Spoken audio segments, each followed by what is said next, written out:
नमस्कार, मी सविता आणि तुम्ही पाहत आहात अनलिमिटेड मराठी. गेल्या काही दिवसांपासून दिल्लीपासून महाराष्ट्रापर्यंत राजकीय चर्चांना मोठी उधाण आली आहे. केंद्रीय मंत्रिमंडळ विस्ताराच्या पार्श्वभूमीवर अनेक तर्कवितर्क मानले जात आहेत. काही राजकीय वर्तुळांमध्ये अशी चर्चा रंगली आहे की अमित शहा यांना उपपंतप्रधान पदाची जबाबदारी मिळू शकते. त्याचबरोबर देवेंद्र फडणवीस यांना केंद्रात महत्त्वाची भूमिका दिली जाऊ शकते आणि महाराष्ट्रात पुन्हा एकनाथ शिंदे मुख्यमंत्री होतील अशाही चर्चा सुरू आहेत. मात्र या सर्व चर्चांमध्ये वास्तव किती आणि राजकीय अंदाज किती, याच विषयाचा आज आपण शांतपणे आणि तर्काच्या आधारावर आढावा घेणार आहोत. सर्वप्रथम अमित शहा यांच्या नावाची चर्चा का सुरू झाली हे समजून घेऊया. भारतीय जनता पक्षामध्ये गेल्या अनेक वर्षांपासून अमित शहा हे सर्वात प्रभावी रणनीतिकार म्हणून ओळखले जातात. अनेक राज्यांतील निवडणुकांमध्ये पक्षाच्या विजयामागे त्यांची भूमिका महत्त्वाची मानली जाते.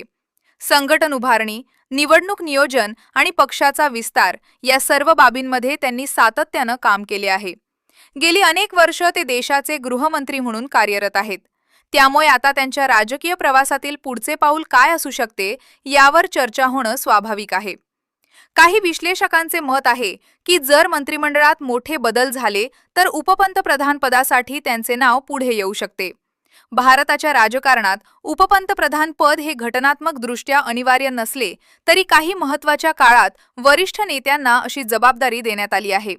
त्यामुळे भविष्यात असा निर्णय झाला तर तो पूर्णपणे राजकीय धोरणाचा भाग असू शकतो. मात्र सध्या याबाबत कोणतीही अधिकृत घोषणा झालेली नाही, हे लक्षात घेणं तितकेच महत्त्वाचे आहे. यासोबतच आणखी एक प्रश्न उपस्थित केला जात आहे. नरेंद्र मोदी यांच्यानंतर पक्षामध्ये सर्वात प्रभावी नेतृत्व कोणाचे असेल? या चर्चेत अमित शहा, देवेंद्र फडणवीस आणि योगी आदित्यनाथ यांसारख्या नेत्यांची नावे वेळोवेळी समोर येतात. त्यामुळे उपपंतप्रधान पदाच्या चर्चेला अधिक राजकीय महत्त्व प्राप्त होत आहे. आता महाराष्ट्राच्या राजकारणाकडे वळूया. देवेंद्र फडणवीस यांना केंद्रात पाठवले जाईल अशी चर्चा नवीन नाही. यापूर्वीही अनेक वेळा अशा बातम्या समोर आल्या होत्या. मात्र प्रत्येक वेळी त्या चर्चांवर पडदा पडलेला दिसला. यावेळी पुन्हा या चर्चांना वेग मिळण्यामागे काही अलीकडील राजकीय घडामोडी कारणीभूत असल्याचं सांगितले जात आहे. काही जणांचे मत आहे की केंद्रामध्ये महत्त्वाच्या आर्थिक किंवा प्रशासकीय जबाबदाऱ्या देण्यासाठी फडणवीस यांचा विचार होऊ शकतो. दुसरीकडे काही विश्लेषक असंही सांगतात की अर्थमंत्री पदासाठी किंवा इतर महत्त्वाच्या खात्यांसाठी इतरही अनुभवी नेत्यांची नावे चर्चेत आहेत. त्यामुळे फडणवीस यांनाच केंद्रात पाठवले जाईल असा निश्चित निष्कर्ष काढणं योग्य ठरणार नाही. याशिवाय महाराष्ट्रात त्यांचे संघटन कौशल्य आणि राजकीय अनुभव भाजपसाठी महत्त्वाचा मानला जातो. त्यामुळे राज्यातील नेतृत्व कायम ठेवणं हा पर्यायही पक्षासाठी तितकाच महत्त्वाचा ठरू शकतो. आता सर्वाधिक चर्चेचा मुद्दा म्हणजे एकनाथ शिंदे पुन्हा मुख्यमंत्री होतील का? राजकीय चर्चांमध्ये हा प्रश्न वारंवार विचारला जात आहे. मात्र सध्याच्या आकडेवारीकडे पाहिले तर भाजप हा महायुतीतील सर्वात मोठा पक्ष आहे. त्यामुळे मुख्यमंत्री पदाचा निर्णय घेताना पक्ष स्वतःची राजकीय ताकद नक्कीच लक्षात घेईल. देवेंद्र फडणवीस यांनीही अनेक वेळा सार्वजनिकपणे आपणच सरकारचे नेतृत्व करत असल्याचं स्पष्ट केले आहे. त्यामुळे तातडीनं नेतृत्व बदल होईल असे दर्शवणारी कोणतीही अधिकृत माहिती समोर आलेली नाही. दुसरीकडे एकनाथ शिंदे हे महायुतीतील महत्त्वाचे नेते आहेत.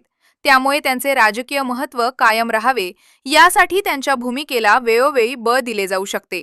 मात्र याचा अर्थ मुख्यमंत्रीपदात तातडीनं बदल होणारच असा होत नाही. राजकारणात अनेकदा विविध शक्यता चर्चेत येत असतात. काही चर्चा वातावरण तयार करण्यासाठी असतात तर काही प्रत्यक्ष निर्णयांमध्ये रूपांतरित होतात. त्यामुळे कोणत्याही चर्चेकडे अंतिम निर्णय म्हणून पाहणं योग्य ठरत नाही. सध्याची परिस्थिती पाहता 3 गोष्टी स्पष्ट दिसतात. पहिली म्हणजे अमित शहा यांच्या उपपंतप्रधान पदाबाबत चर्चा सुरू असली तरी कोणतीही अधिकृत घोषणा झालेली नाही. दुसरी म्हणजे देवेंद्र फडणवीस यांच्या केंद्रातील भूमिकेबाबत विविध अंदाज व्यक्त केले जात असले तरी त्यालाही अधिकृत दुजोरा मिळालेला नाही. आणि तिसरी म्हणजे एकनाथ शिंदे पुन्हा मुख्यमंत्री होतील. ही देखील सध्या केवळ राजकीय चर्चेच्या पातळीवरील शक्यता आहे. त्यामुळे पुढील काळात पक्षश्रेष्ठी कोणते निर्णय घेतात याकडे सर्वांचे लक्ष असेल. अधिकृत घोषणा होईपर्यंत कोणतीही माहिती अंतिम मानणे योग्य ठरणार नाही. या संपूर्ण विषयावर तुमचे मत काय आहे? तुम्हाला वाटते का की पुढील काही महिन्यात मोठे राजकीय बदल पाहायला मिळतील? तुमचे मत कमेंटमध्ये नक्की लिहा. अशाच राजकीय घडामोडींचे सखोल आणि संतुलित विश्लेषण पाहण्यासाठी चॅनलला सबस्क्राईब करा. व्हिडिओ आवडला असेल तर लाईक आणि शेअर करायला विसरू नका. धन्यवाद.